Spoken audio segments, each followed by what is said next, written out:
Hello, and welcome back to Dev Game Club, a weekly podcast in which two veteran game developers look at games from the past to discuss their relevance and impact today. I'm Brett Douville, and I'm joined as always by my co-host, a man who has at last been granted 00 status by the British Secret Service. Tim Longo. Wow. Yeah, definitely not. You had the opportunity there, and you just didn't take it. You could have said, Longo, Tim Longo. Oh, yeah, right. No, I'm not that savvy. Clearly, I am not a 00 because I did not think to even say that. I'm the farthest from a 00. We are turning to a new series and a new mini-series as well.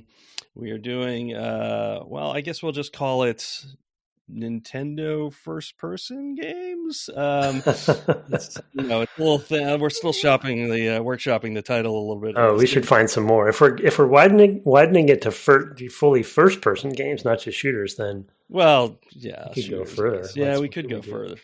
Is Fatal Frame? No, Fatal Frame is PlayStation, right? That's PlayStation, and we would do that in October. We should consider that for October. Yeah, definitely. Anyway, I don't know how available it is.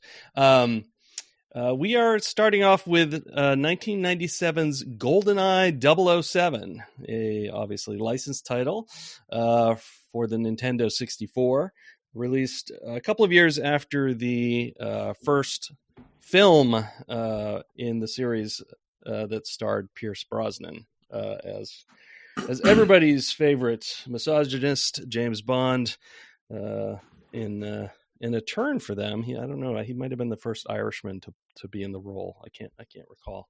But he is. I don't think I didn't realize he was Irish. He's got a very non-distinct kind of accent. You do not immediately peg him as an Irishman.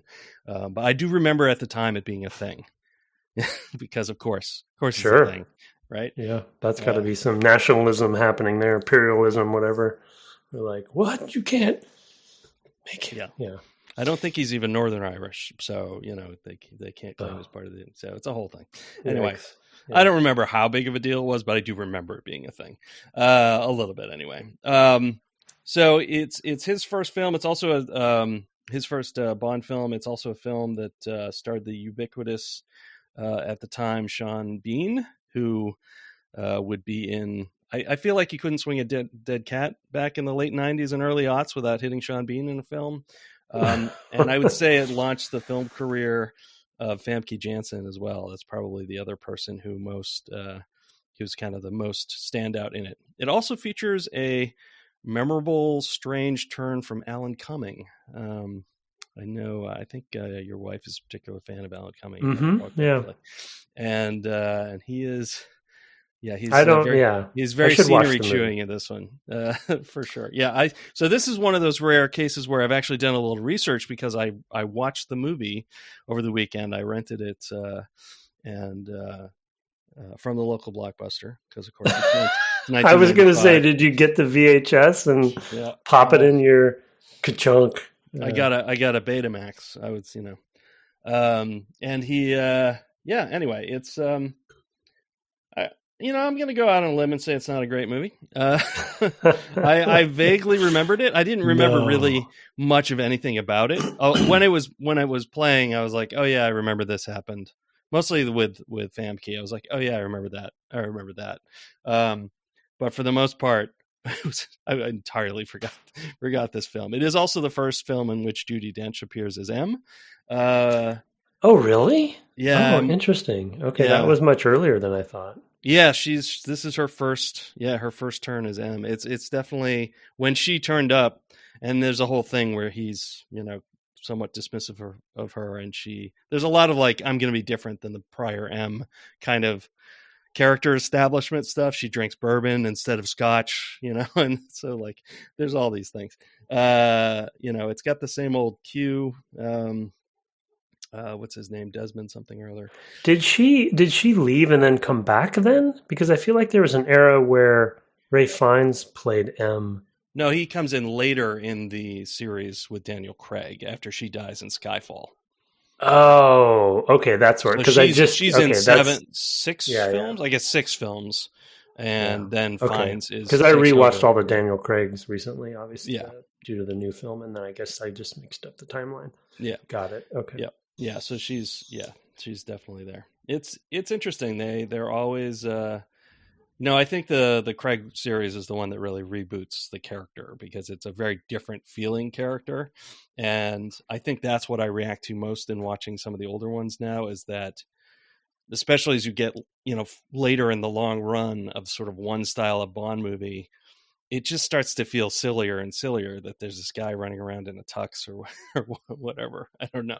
So anyway, I preface all this just to say I've seen the movie so that when I'm playing the game, I am at the same time sort of checking off in my brain, like, okay, there's clearly stuff adapted here, but wow, there's way more, direct running around shooting things. Obviously it's a shooter, so I get it. Like, I know why they did that, but it's also there's some interesting choices here and probably food for thought.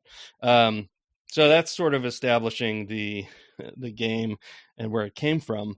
But we should also talk about the world of 1997 and then maybe talk a little bit from Rare. So why don't you have a whole big, number of games open there. We can talk about that. We've done some from that year for the cast. I think this is our third game from that year. And there's some other sequels and things to games we've played. Why don't you go ahead and take us through some? Yeah, I mean, as far as games we've played, we didn't talk about this pre-show, but Diablo came out this year, which we played. Castlevania Symphony of the Night. Let's see. I don't really Fallout 1. What's that? I don't think Diablo came out in 97. It might have been like the PlayStation port. I'll find out. It says Windows DOS, and then it says, the PlayStation port was in 98. Oh, no. Yeah, it was. It was January. Yeah. I thought it was the year before. It was January. You're right. I'm sorry.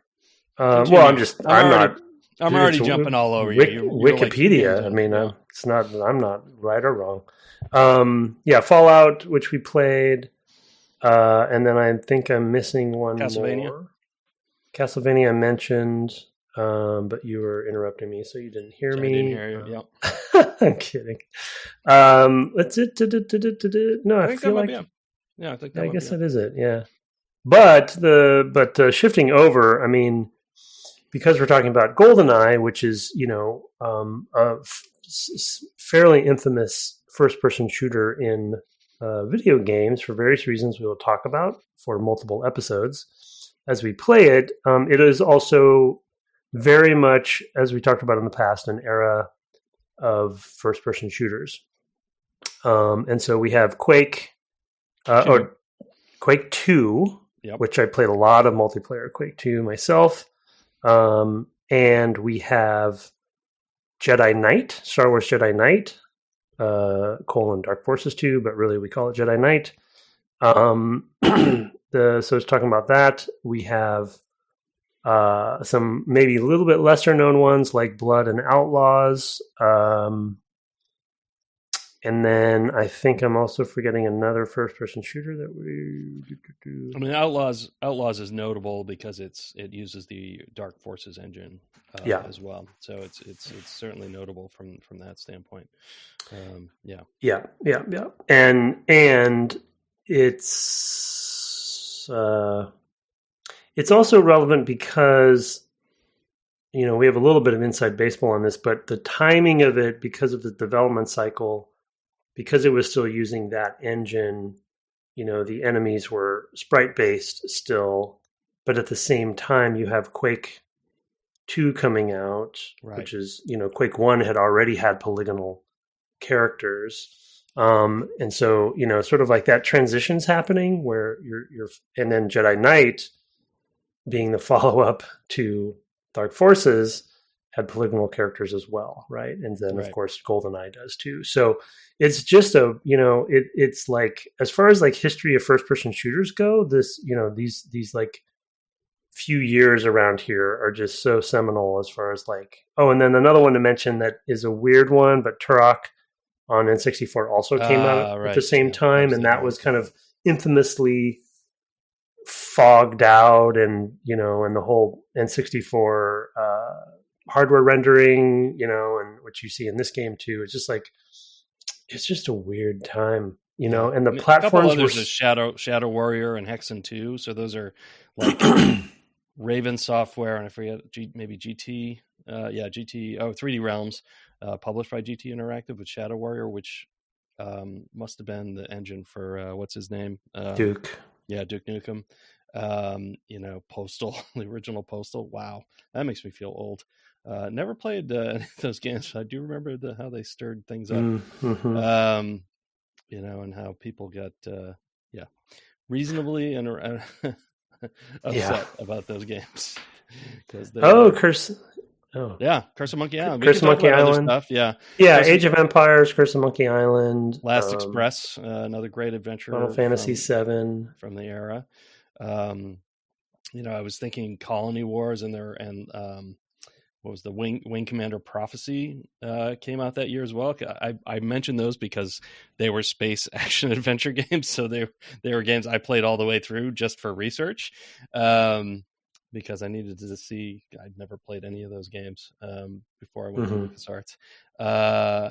Riven, which is the sequel to MYST, came out in 1997. X-Wing versus TIE Fighter, which I was a tester on. Interstate 76. A lot of stuff. Yoshi's Story, supposed to be quite good. Mario Kart 64. MDK, which was you can shoot a guy's eye out from a mile away. That was the whole pitch of that game. OddWorld, the original Grand Theft Auto, 1997. A game that didn't really fully come into its own until its third incarnation. Some fighting games, Mortal Kombat 4, Gran Turismo. The first Gran Turismo game. Yeah, a lot of, a full flowering, really, because we were fairly late in the PlayStation and Nintendo 64 era.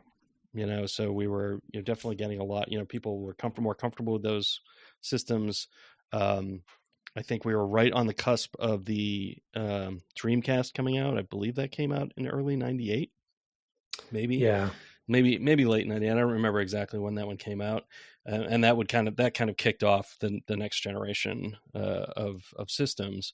But those, so these systems had been around a while at that point, and we're seeing, a lot of fertile work. I remember that it was strange for Final Fantasy VII to come out so relatively late, into those cycles, but they had switched from Nintendo to PlayStation, and they had 7, 8, 9 come up, bang, bang, bang, over the course of a fairly short period of time. So, it was an interesting time. The other game this year that we should probably mention, because it's also from Rare, was Diddy Kong Racing, which I actually played a fair amount of. That was a very fun racing game for the Nintendo systems, and I played quite a lot of that back in my first year at LucasArts. So when we would hang out on the couch at lunch and race in various games, including Mario Kart, but also Diddy Kong. So that is 1997 in video games, and there's quite a disparity between GoldenEye and I would say Quake, or Dark Forces Jedi Knight, Star Wars Jedi Knight Dark Forces 2. I mean, there's quite a there's a long way between those, in my opinion. So you can definitely see the age of the of the Nintendo 64 coming into play, the limitations of cartridge based media, because of course that'll be their last hurrah on that kind of media, and by comparison, PCs coming into their own with 3D acceleration. I think the Voodoo released its API Glide, I believe this year, 97. Might be wrong about that. It might have been 96, but it was around this time, and you were starting to see games make use of it. Of course, Quake and Quake 2. I'm pretty sure they were running on OpenGL even then, or maybe they had OpenGL ports at the same time, because I know they also had a 3DFX driver. They would call them, driver. They would run on top of the driver, but they would basically call it their own driver, is my recollection. So it was an interesting time. really fertile for those. And of course, with Outlaws, you're still seeing like the last generation of technology was basically Doom style rendering in Outlaws, which had a really strong story to carry you through. Someday Outlaws 2. We're just hoping. So maybe someday. Anyway, let's talk a little bit about Rare. I had a tab open somewhere with Rare. Maybe I'll just go to my notes. So they were established under another name, which I had in front of me, but don't now. They showed some tech demos to Nintendo on the Famicom, the NES. And because they had basically reverse engineered what the hardware could do, they basically walked in, I believe it's the Stamp brothers, walked in and got unlimited money to build a studio and start making games for Nintendo, which is not the typical publisher arrangement, I will say. Just being like, here, any money you need, go build games for us, is not a deal I think I've heard since. But they started making games for the NES back in the I want to say mid 80s, and then those included games like Slalom, Wizards and Warriors, Battletoads, I think probably the most famous of those. And then of course later moving to the Nintendo 64, they almost entirely skipped the SNES era. I think they did some more Battletoads games for it. And then they did games like Killer Instinct and of course GoldenEye coming out in 1997, later Perfect Dark, before in the early aughts being acquired by Microsoft in one of the bigger upsets in sort of video game history. I remember when Rare left Nintendo, that was like, what? That was another really, really big deal. And they paid a lot of money for them at the time as well. So, and they've been there ever since, making other games. Making Viva Pinata 2 Viva Pinata games. I skipped over Banjo-Kazooie, another great title they made for the Nintendo 64, and Banjo-Tooie, which might have been their most or second most popular game on the hardware. I think it sold a few million units, 3 million units, even more popular than the original. I have played the original Banjo-Kazooie a fair amount, and yeah, it's a pretty good game. Good, fun platformer. So that's kind of a brief history of Rare at the time. They went on to make other games, as I mentioned, for Microsoft, but those are not really the subject here. I think by that time, a lot of the people who had worked, I think even by the Perfect Dark time, a lot of the original team members had left and started their own studios. And so it was one of those studios from which a lot of people kind of launched their careers to go kind of independent as well, which is a common happening in the games industry. So interesting place. Well, and I think, did you mention Donkey Kong Country at all? I did not. I skipped over that as well. Yeah, that's one to mention because I think that was one of the ones that really, I think, put them on the map as far as platformers go. And because it was obviously Nintendo focused, and they were doing some interesting sprite rendering techniques that made the game look better than it should have, I guess. Right. I'd say. They were ahead of the curve in adopting SGI hardware to do rendering. Yeah. So they basically would make 3D models on the SGI hardware, and it should be noted that the Nintendo 64 hardware is essentially, it was an SGI chip. It's just a lot less powerful than the ones that were powering 3D workstations of the time of the type that I was working on in grad school at the same time. But it's kind of exciting. I remember at the time being like, oh, wow, there's going to be a console that hooks up to your TV with one of these in it, looking at my, Reality Engine, gigantic unit that was in the graphics lab in which I was working at the time and studying. It was not remotely the same, but they were using 3D techniques to give their games a very distinct look and feel. And Donkey Kong Country, as you mentioned, was particularly notable for that. Yeah, and that was on Super Nintendo. So it's like, right. It wasn't because of that 3D rendering. I remember seeing that game back then and thinking, before I was in games, of course, like thinking, how are they doing this, kind of thing, because the 3D rendering of the models made it look more 3D than it really was. But yeah. And then you talked about this in pre-show, but we talked about, which probably will come up from here and there. Maybe this is the only time it will come up. Time Splitters is another series, first-person shooter series that had some. There's some love for it. I did not know this actually, but Free Radical was a spinoff of Rare Employees. So I'm wondering. So one of those spinoffs. I'm wondering if one of those spinoffs, which ended up making Time Splitters, potentially worked on GoldenEye.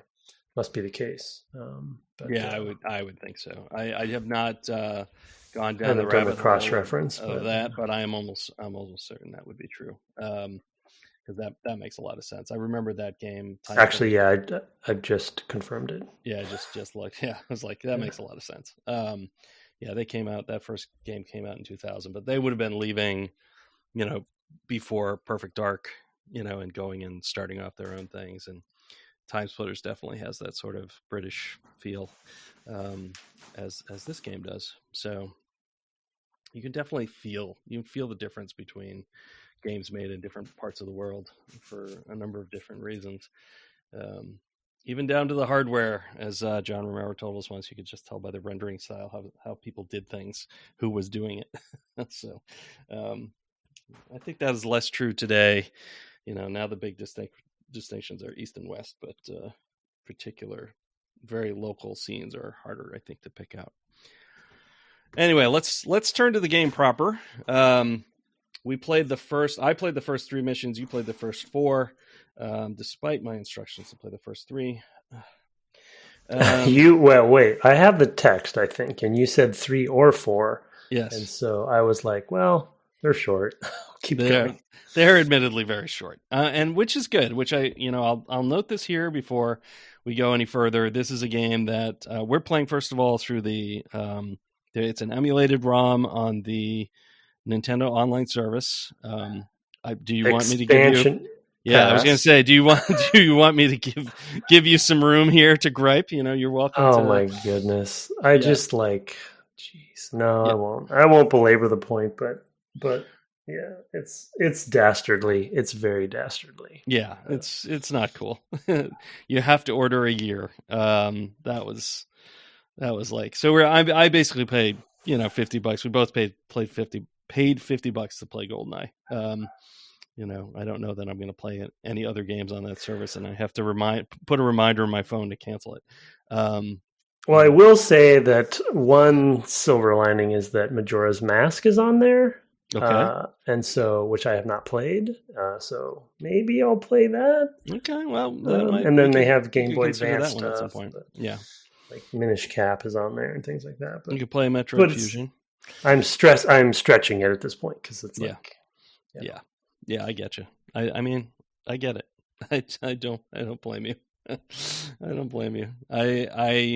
Anyway, so the point is, we're playing it on that, and I'm very glad that the levels are short. They're very short, it should be noted. And that's because I get very motion sick with this game, at least on a TV. Tim's been playing in a handheld. I'm going to give that a try in the near future. But so far I had been playing it docked with the TV because that's how I always play on my Switch. So did you change the controls at all? I did not. I just used the default controls. The Honey control scheme I saw. Were there others that you found more to your liking? Well, I fooled around with all of them, to be honest, and then eventually maybe toward the end we should talk about the 2 controller setup that they had for this game, which was really, they were trying to simulate DualShock. Or maybe they came out with that first. I forget the order of that, but super weird. So they have those. But yeah, I mean, if you want to play, for the podcast, I think ultimately it's good that I didn't go all the way down the rabbit hole here. So I might be playing with the default, or I'm playing with the one after the default. So it might have swapped the move and look or something like that. So it's close to the default, but yeah, I mean, we're going to talk about it as we play, but it is weird playing without that controller. Yeah. And because it is so specific. Yeah. And because we're playing with the Switch control, the Joy-Cons, it's like it's really breaking my brain. It's really hard because I'm expecting, even though I hate the sticks on the Joy-Cons, personally, at least, I have this concept in my head of dual stick, shooter controls, which you can do. I did the research and I was like, okay, I better back off of this because you can go into the firmware.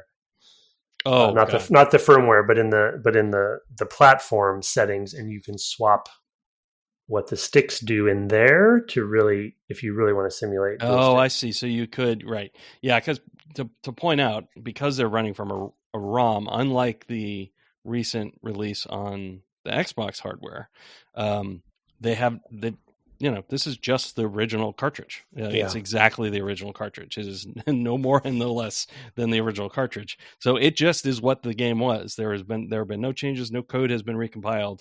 They're just emulating it straight up. So they are not able to do things like remapping the controls and things like that. And that definitely, I am constantly swapping weapons up because I expect I guess it's A button to do something different. And I don't know why. I expect the A button to be like interact, but it's not. It's the B button, but I'm always going, my finger naturally goes to that A button. Yeah, me too. Well, and then, anyway, the way you can go into one of the settings to see how they translate. Oh no, if you go into the suspend menu, that you can see how they have remapped the N64 over to the Joy-Cons. Mm-hmm. And it's the most convoluted, probably the only thing they could do, but still, because like X and Y are partially looking around because they took two of the C buttons from the N64 controller and put them on X and Y, but not all four of them. It's just a mess. Yeah. So it's weird to play. Like, it's essentially you're playing with tank control. Like you're basically only can go. You can't strafe very easily, which is like a nightmare. You move and turn on the left stick, and you strafe and look up and down on the right stick. Oh, geez. Yeah. Which because on the N64 that would have been the C buttons, because they were discrete buttons instead of a stick. You could kind of make it work, I think. I mean, you're mentally in your head, but like I said. So anyway, there is a way to do it, but you have to go into the platform software and change it. But then you'd have to change it back if you play another game. So exactly. That is why it's not going to happen, because I would promptly forget how to do it. And anyway, so we are a little bit. We're playing it a little bit on harder mode just by dint of the controls being very, very strange. Though I am then playing on the easiest level for the game, which I think is just Agent, maybe I think is what it's called. Yeah. Mm-hmm. Which is which means there are not very many objectives, and you can basically run through, just shoot everybody and get out. There might occasionally be other objectives, and in fact, in the second level there are, which is why. I saw that was when I first started dying, because I was like, oh, what am I supposed to do here? The framing is, of course, it's a play the movie game, but it's really interesting having done the research, like the things that they have added. The movie starts basically from the open, as with any James Bond movie where he walks. Yeah, they start just from him diving off the dam. Like there's no combat. It's literally just the stunt of he jumps off the dam. They frame the dam. There's like a shot to kind of establish as a really big dam, and then you see this figure run up along. You don't see his face for a long time because it's a new Bond. They want to withhold that as long as possible. He runs. You see this figure in black. He runs. He gets out to the center of the dam. He puts on the bungee gear and then dives off. And they have this kind of long shot, sort of like in The Fugitive when Ford jumped out of the waste pipe or whatever it was. Very similar. Oh yeah. Where it's kind of this long shot of just like this person falling along this huge dam. It must have been at the time a pretty expensive and dangerous shot, I would think. It still looks pretty scary. Like, I can't imagine bungee jumping myself. I mean, that was kind of the time, I think, when bungee jumping was fairly new. But yeah, he bungee jumps off the dam. So there's no bad guys, and of course that is very different from the experience in the game where there are, it's a shooter. You gotta be able to shoot. Like, as soon as you step out into the area, you're like, oh, I gotta shoot some guys in guard towers, and I've gotta, I'm picking up weapons. I'm picking up, their weapons and things like that. It's, yeah. And then to your point on, is this our first kind of play the movie game or sort of adjacent to the movie? I'm trying to think of what. I can't think of another one where it's been so, Dark Forces is sort of closest, but it's not, right? There's a lot of parallel play.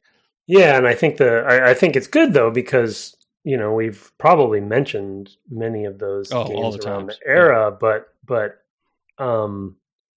it's sort of like it was always a conundrum having worked on games with movie properties.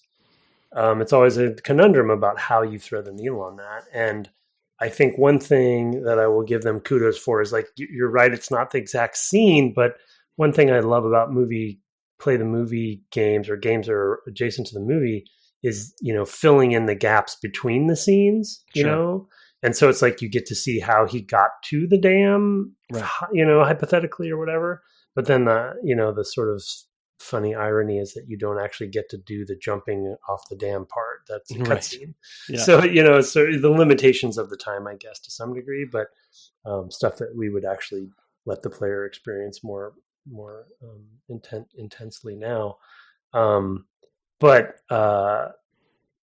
Yeah, I don't know. I wanted to also mention just even the opening credits scene, or the splash screen, because they do the opening of the movie just like the movies do, with like the the inside the barrel shot as you see him walking. I don't know why I laughed out loud though, but you see that great, such a classic James Bond thing.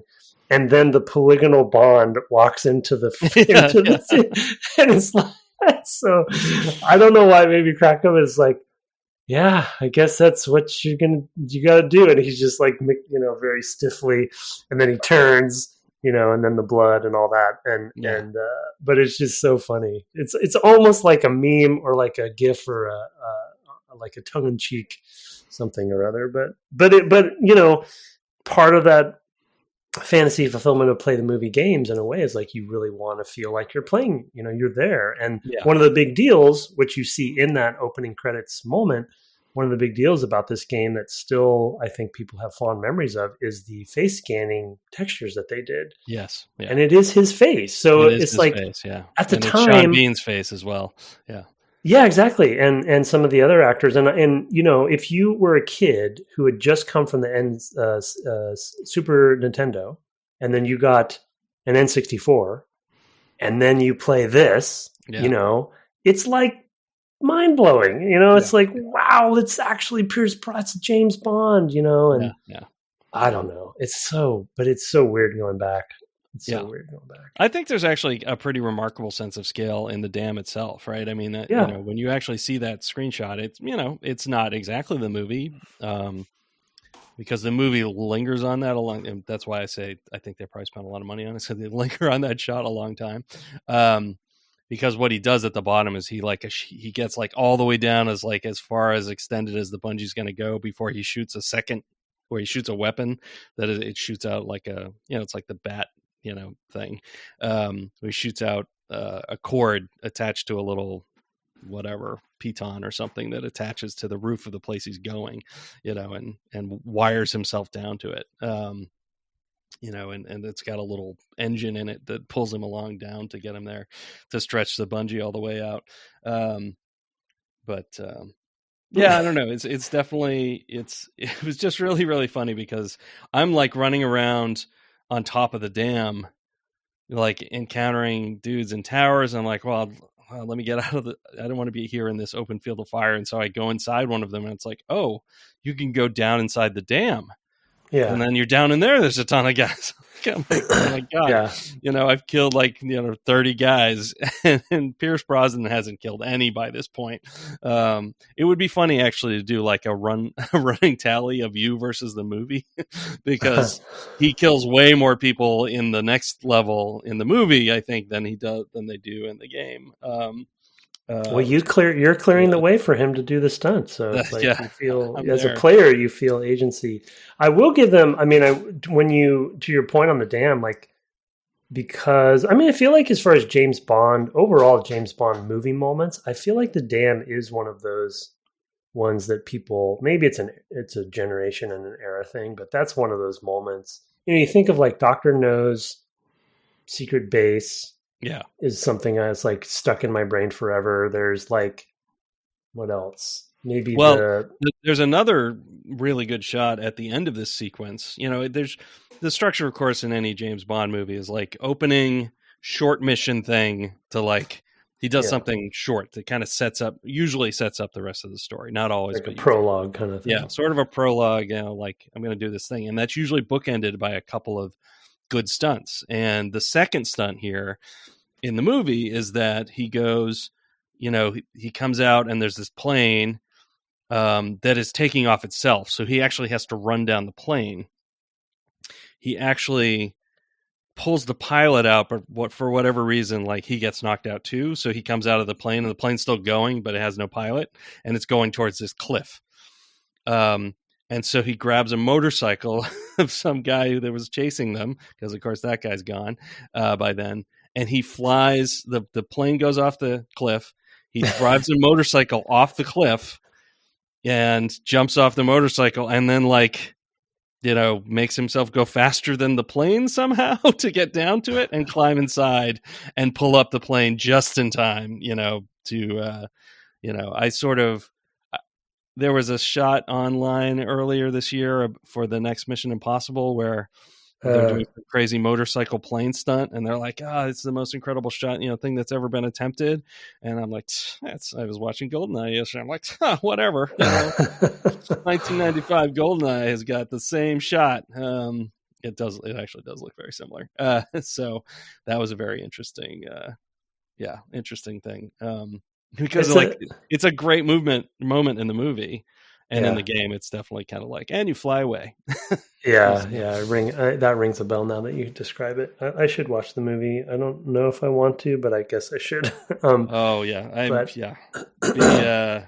Cringe. But, be prepared to cringe. Yeah, that's a good way. And to your point on the dam, though, the point that I'll bring up here, but I will also bring up later.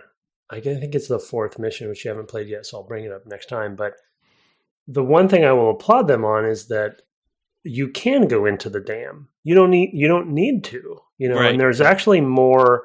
There's more of a wide linear level design to this game than I remember. As far as I can kind of go inside of this stuff over here, and I can. It's not just a COD style, old school COD style. Just push you down a corridor only.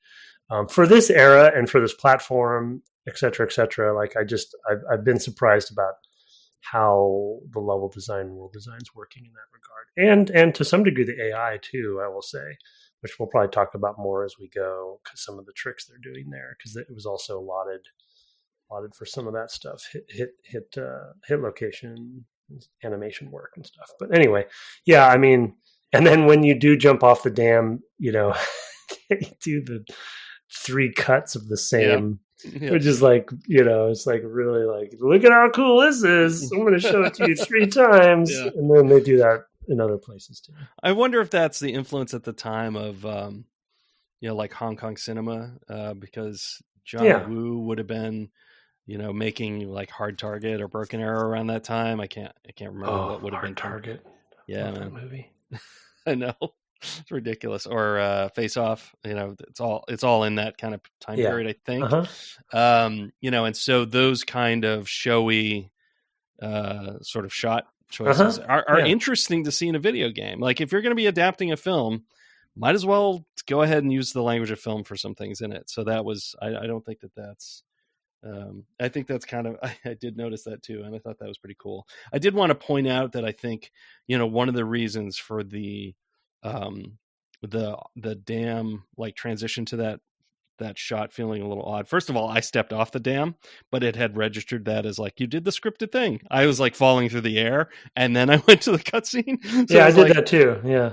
Okay, maybe that's what you're supposed to do. I don't know. Yeah, I didn't know what else you were supposed to do. I thought I had died. Yeah, I thought I was plummeting to my death as well. Because of course he just does this graceful swan dive off the thing, but yeah, I mean, at the time we didn't really have the language, especially in 3D, for like place the icon in the world to tell you like hit B here, like hit this button to do the thing here, which is very common now.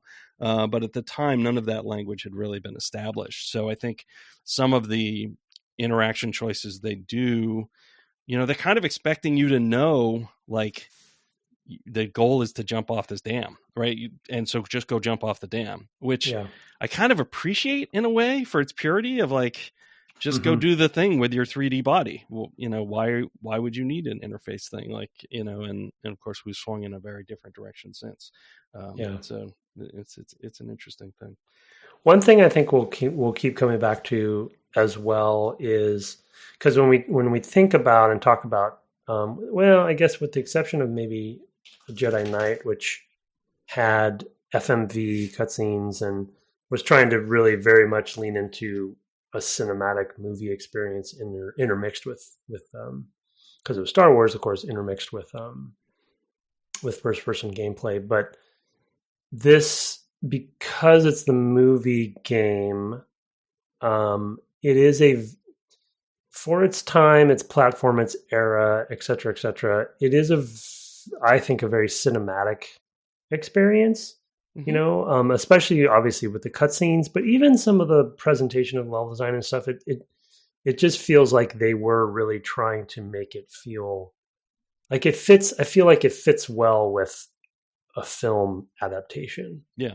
And you can see that was a goal of theirs. Right. The other example I'll give is any of the intros into the levels where they have a camera sweep and then they go into the back of his head, and that presentation. Or you see him, in one case, like cock his gun and kind of like swing back and forth, with his gun just to check that the surroundings are clear or whatever.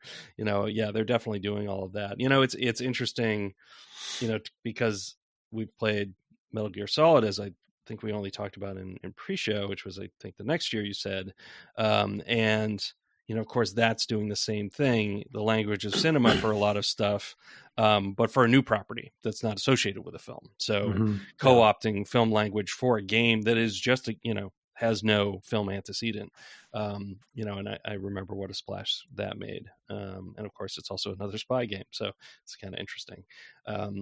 That's one, if I had one complaint about this, and I get it, especially for the time, like we've got this property. It is a strange property to me to adapt because, James Bond is more about, there's always the action sequence, but that's when things have kind of gone wrong often, like, or in some way, he's been captured, he's got to shoot his way out and then he's got overwhelming odds or whatever, but it's not like the bread and butter of the films. There's a lot of other types of sequences, and maybe we'll see some, right? I'm remembering things from the film, and thinking I'm curious to see how they're going to do that in the game, whether they're going to do it in the game. I was very curious, like I could see being very anticipatory, if you had seen the movie, and especially with the remove of like a year and a half or 2 years or whatever, maybe not quite remembering everything that was in the movie so that you wouldn't necessarily miss some of the things that weren't there. But having just seen it when I started playing, I was like, oh man, how are they going to do that scene where he catches up to the plane? Like, I was like, are they going to do that? Like, is that what kind of game this is? Like set piece after set piece. And it's not. And I think that's totally fine and acceptable for the era. Like I was thinking about how difficult that would be. One game we didn't mention that they did also for the Nintendo 64, which has a lot more varied mechanics throughout, is Conker's Bad Fur Day. which is it's not a game I've played, so I didn't really have much to say about it, but I do know that it's a game that has, it was like the biggest cart ever, maybe, or second biggest cart ever, which was unfortunate because I don't think it sold particularly well. But it was, it was one of those games that really tried to constantly do something different, through its play, to make it feel like a whole bad fur day. So, anyway, it was one of those things I was looking forward to, and I was like, oh, okay, well, I get it, and under the circumstances of what they're running on and the limitations of memory, et cetera, I totally get it. But still had a moment of like, oh, that would have been cool. So, yeah, it's an interesting. I mean, I feel like there's been a bit of a sense GoldenEye, because it's sort of lauded as the, people have fond memories of it, and there's definitely nostalgia, some rose-colored glasses, etc. But as far as like James Bond games go, it's still sort of like the thing that I feel like the property's been chasing ever since. In the time capsule that it came out in, it did well and was. We'll talk about multiplayer later, but it had its moment.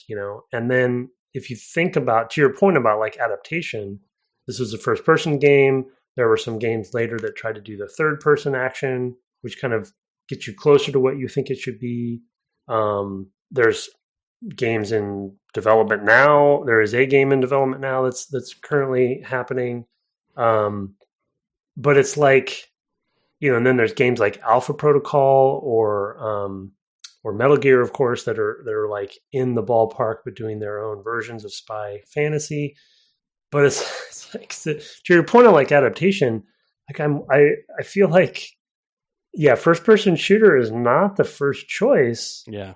And almost like, as you were talking, I was thinking it's probably like an action, like a very action heavy, presentationally action heavy Telltale game is what it should really be. It's like, oh, interesting. Do you know what I mean? It's like, there's still action sequences maybe that are more like cinematic and stuff, but it's a lot of like, it's maybe running and talking, but there's a lot of, I don't know, there's a lot of like interpersonal scenes too. Well, certainly with Xenia later, but even in the scene with Sean Bean, Alec Trevelyan, and I think the lines there are adapted from what they talk about in the film, but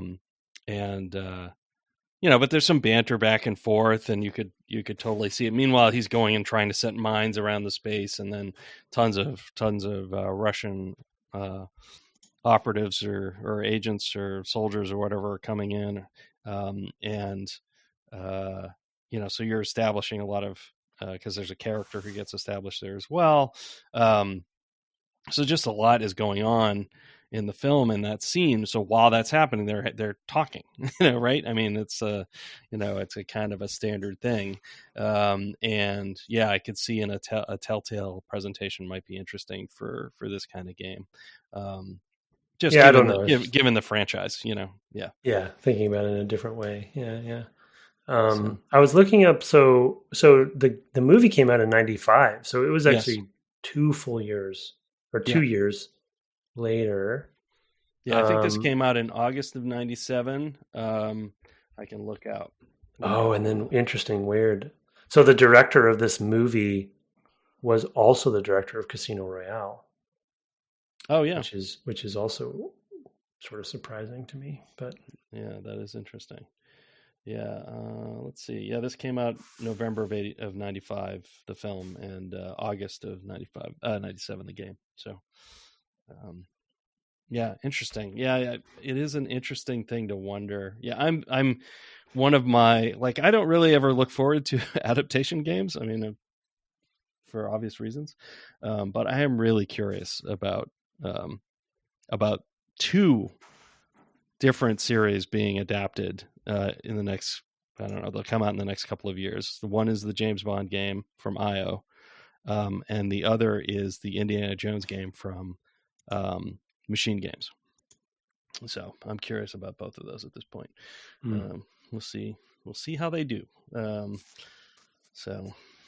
Yeah. Anyway, the other thing, I guess, the last topic, and then let's do a couple emails and out. But it's wild to me to have, because they basically have a cinematic death whenever you die, as well. So if you, which also goes 3 exactly, does 3 different shots of him falling, and I was like, because that's, you see it with the dam, but then you see him when he dies like that. I was like, that is so strange. And it was primarily because, of course, James Bond never dies. That's his whole thing. He gets out of everything. It's just so strange to see that happen. And I was wondering what that was like. Is that a reinforcement of like, you're not James Bond yet? Like, what? I'm not sure what the design thinking is behind that choice, like to really accentuate it. Of course, maybe it's like, well, we paid for Pierce Brosnan's face and we built the model and all that. I mean, like, there's a cynical part of me that is like thinking that, and then I'm like, is it that they want to reinforce the fact that you yourself are a player, not playing James Bond, or not James Bond, or is it just like a sort of fantasy fulfillment echo, maybe a dark fantasy fulfillment echo of like, well, I never got to see James Bond die before, and now I'm finally getting to see that, or something. I can't really thread the needle on what it's supposed to represent. I just, when it happened, I'm like, of course, that's a thing that's going to happen in this game. And I was very surprised, both in that presentation, but also just like seeing him. Like, because first you see the blood come down over the face, over the screen, over the eyes, I guess, which echoes back to the opening, right, with the barrel. Mm-hmm. So it's like, oh, that's a good callback. But then you see the multiple deaths. I don't know. It was very strange, because something like Doom just fades away, drops down the it's like a wipe, it's like it does the same sort of thing that the blood does, but it's a sort of like wipes the level and puts you back in the beginning, wipes your frame of death and then puts you back. So I don't know. It was just a weird thing to then go to a third person shot, of the character dying wherever he was. Cause that had to work wherever, like, so they had to pick camera. They had to like programmatically pick good camera shots, or like, that's a good point. Yeah. I feel like they were looking for as many third person shots as they could of the character, so they're just like trying to establish who you are, and keep you connected with that character in some way, but also give you some kind of distance. I don't know. There's something interesting about that choice. Maybe I'll think more on what it makes me feel in the future, but at the moment I'm just sort of scratching my head and wondering, what I'm intended to feel. So your thoughts here. Let's turn to a couple emails. We're going to continue playing this next week. As we pointed out, the levels are quite short, so we might actually be able to get through quite a big chunk of it pretty quickly. Although I have to ration out my play. I can't play it all in one go. We'll see. We'll see if the handheld feels better. That's a good thing to try. It's just not something I ever do. But if it does, then I'll be able to charge through it. But let's go to the emails. You have the first one here. We didn't have a review this week. These, of course, as I said, were sent to devgameclub@gmail.com. Okay, this is more from Colin the Shots, James Tiberius Chugas. Sugas? I don't know. We're every time we say his name, we're going to pronounce it 6 different ways, and we don't know. I actually know somebody with the same last name in Togus. I feel like he would go by Togus. Yeah, but I could be wrong. You tell us, Colin. The Shots. 158 to 162. Devil May Cry. Ooh, that goes back. I love this game and perfected my skill with it.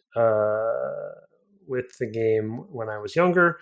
I also think it's true testament to how a game can be incredibly difficult while slowly introducing you to that difficulty through normal, hard, and hardest difficulty playthroughs. This approach is likely why I bounced off of Souls games for so long. The controls, fighting mechanics didn't seem as crisp, cool either. I will always remember the summer of 2002 when I spent weeks getting good at the final fight with Virgil on Dante Must Die mode. It was one of the most intense moments in my gaming history. This actually reminds me of a conversation after the DMC reboot game came out in 2013. I also enjoyed that game too, knowing it wasn't a true sequel, but it was still fun. The problem was that I beat that game on the hardest difficulty within a week of purchasing it. I found that enemies that weren't on screen would actually just idle and wait to be on camera again. I thought this might be a normal or hard mode thing, but it carried through to Dante Must Die mode. I remember expressing my frustration and comparing it to the original Devil May Cry with one of my game dev friends. In the original, I had mastered the shadow enemies' audio attack cues so I could dodge all their attacks from off screen, necessary when fighting 3 at once and getting killed in 2 or 3 hits. My game dev friend pointed out that this was likely an accessibility choice for later games, something I had not considered. What's your take on accessibility versus difficulty in these types of games? Oh no. That's for you. That's for you, Tim. Just you tackle that. I feel like we had a question like that at some point in the history. We've definitely talked about that. Oh, we've talked about this a few times. Yeah, for sure. So especially around Dark Souls. Yeah. Yeah, we don't need to go, I don't think, into intense. In fact, we probably did really discuss it in Dark Souls. Now that you mentioned that, I think that's probably the last time we talked about it significantly. I think that is likely, though. I think that probably there were. They may have gotten feedback after the first game, just saying, "Hey, this is, it's too hard when things are off screen. You can't react to them." I mean, I am a person, notoriously who plays with like one earbud in. Besides, so like, I have mono in one ear, so I'm not the sort of person who would. If I was supposed to deal with the audio cues to be able to beat something that's off screen or to defend against something that's off screen, I would also lose. We of course just played the game on normal difficulty, as I recall, as we tend to play them on the easier difficulties just because we need to get through it in the time that we have allotted. And it was interesting playing Dark Souls where we couldn't change the difficulty, and of course only one of us got through it in the time allotted, so I guess that's yeah, exactly. Well, I think luckily, which to summarize, I think what we've talked about on this subject before, luckily we are in an era of, I guess I'll say, recognition that accessibility is something that needs to be focused on more than ever and more than we've done in the past, and just be thought through. And I guess I guess I didn't play it, but I've heard so many good things about Celeste, and it still seems like it's a game. It's not my kind of game, so I don't think I will play it, but it still seems like one of those games that is really respected for its difficulty, but yet at the same time has lots of options to allow you to play the game accessibility wise the way you want to play it. Yeah. And I just don't know why that isn't a thing, I play, we both played Dark Souls and it was difficult, and that's okay. But, I just don't buy the fact that in DMC's case, as he's giving here, it's like, well, it's obviously more development time, so there's always production realities to adding features, but maybe you could have an option where you turn that off if you want to, but have it on by default for accessibility reasons for people who are hard of hearing, and that's okay. It's like make it something that is malleable from the player's perspective. If you want to have that traditional experience, then maybe you can turn that on and they won't go idle off screen or something like that, right? Just give it back to the players to be able, and as developers, and I know this is the hot topic when it comes to the Souls games. I just think they've made some weird declarations when people push on them on this that isn't necessary. Yeah, I mean, I agree with that in terms of like letting the player mediate their own experience. I think that's the most important thing to keep in mind. I mean, that for me, I think a lot of the sort of I don't know, preciousness around game difficulty comes from the fact that we started playing when we were young, and that's just how we experienced games when we played them, because back then there were no accessibility options. And I don't think just because that's the world we grew up in that's the world we want to live in. I loved Dark Souls, obviously played it the way it's played, and did not have a problem with that for myself, but it was a lot of time, and if I had some accessibility options to make it a little easier for me to get through that game, I would have happily taken them, because it would have fit better in my life. Right. I play fewer games than I might, largely because I don't have the time to play games that are super challenging. And so there are a lot of games that I was like, yep, never going to get to that. I'll just put it on the list and maybe someday I'll have the time to play it. So anyway, I think there's a lot of axes for accessibility, and like having players who want to experience your games but can't because of any number of reasons is just kind of lousy. I don't know. Just let players, because the people who really want to go in and play it on the hardest, I mean, calling the shots here as a person who played it not only on the regular difficulty, but then the harder difficulty, and then Dante Must Die difficulty, right? And I don't, I used to play games that way too. I used to play a lot of PC games on the hardest difficulty, some games that we played on the cast. And now I look at it, I'm like, what was I doing? Well, it goes the other direction too, because I think in Dark Souls case, Vermin, one of our listeners and people that comes to our streams, he's an example of somebody who goes the other direction of like playing the game in a way that isn't necessarily intentionally supported, but found a way to make it harder for himself, right? By playing an SL1 run through of the game. And so it's like people go that direction. They find ways to make it harder for themselves. So I don't know why you can't go both directions. Yeah, totally agree. All right, we have one here titled Hate Mail. It is from, let me see, is from Luke Harris. He says, "What is going on? I've sent 2 emails to your podcast, and despite an entire mailbag episode and a spam box kerfuffle, I still have not heard either email sent. They were about Far Cry 2. Yes, sorry, Far Cry 2 was in a gap when I was not checking the spam filters, and all of these emails got gone after like a month or whatever. Anyway, the commentary, wonderful. The depth of analysis, stunning. The questions, engaging. Yet it was ignored. Well, Brett and Tim, I think I know how to finally stand out. As far as I know, this will be the first hate mail in your mail stack. Will you read it this time? Without further ado, the top 10 things I hate about Dev Game Club. Imagine you found this inside your copy of Tetris 64.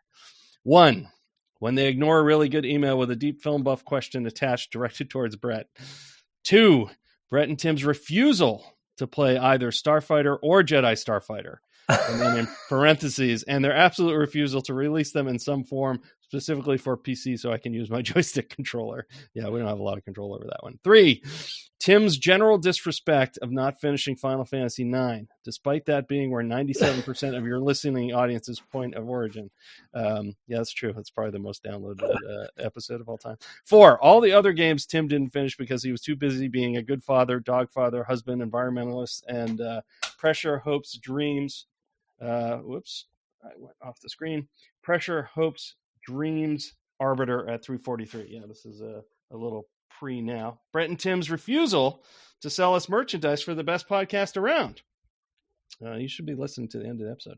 They hate advertising and are probably socialist monsters who pretend like they do this because they enjoy the art and medium. Can't have one sweatshirt with Tim's picture from the Republic Commando team roster? Really? 6, Brett's abandonment of the Kingdom Hearts series.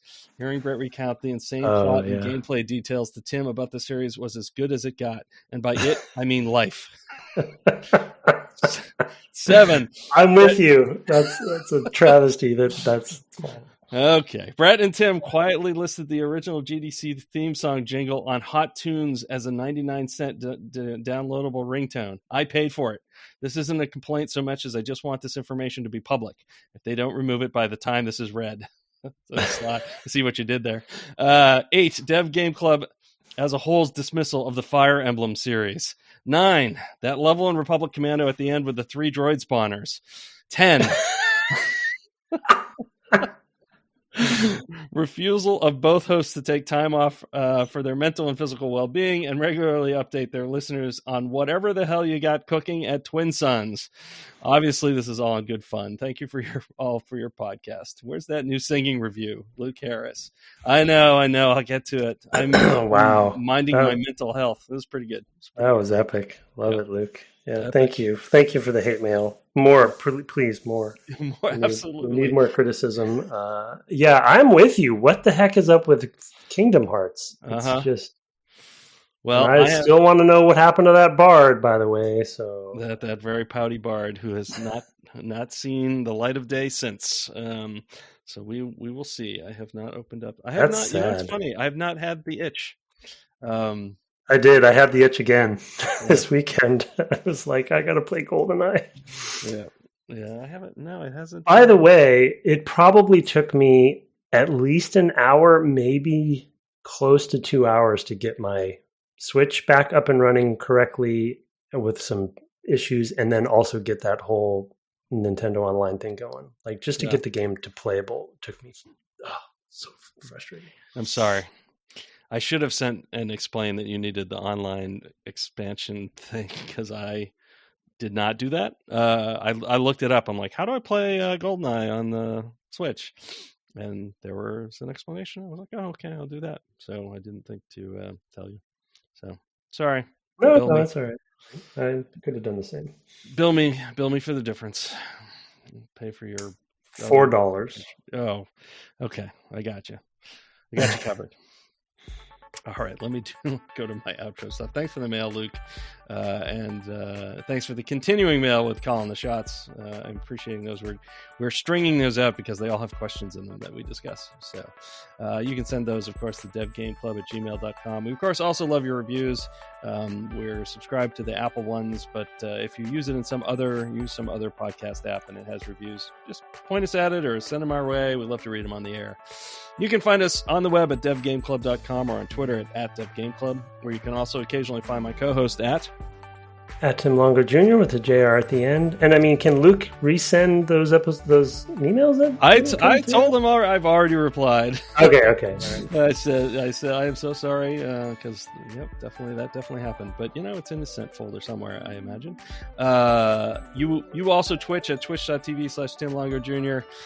Someday we've been promised you will get back to the Dark Souls series. Just like someday I'll get back to the Kingdom Hearts series. I'd say they're about equally likely at this point, Tim. I don't know. Yeah, I'm not going to make... Yeah, I guess I shouldn't respond. We also have a Discord and a merch store. Those you can find if you go to the Twitter and the pin tweet and find the links in there. Those are out there, so you can in fact get a sweatshirt with Tim's face on it. Not from the Republic Commando days, but it's a very good one. Our intro and outro music was written and performed by Kirk Hamilton, commissioned by friend of the cast Aaron Evers, and our logo, that merch store and setup, and some of the administration of the Discord are by Mark Garcia. Have fun introducing yourself by your last name first this week, and good night. Good night.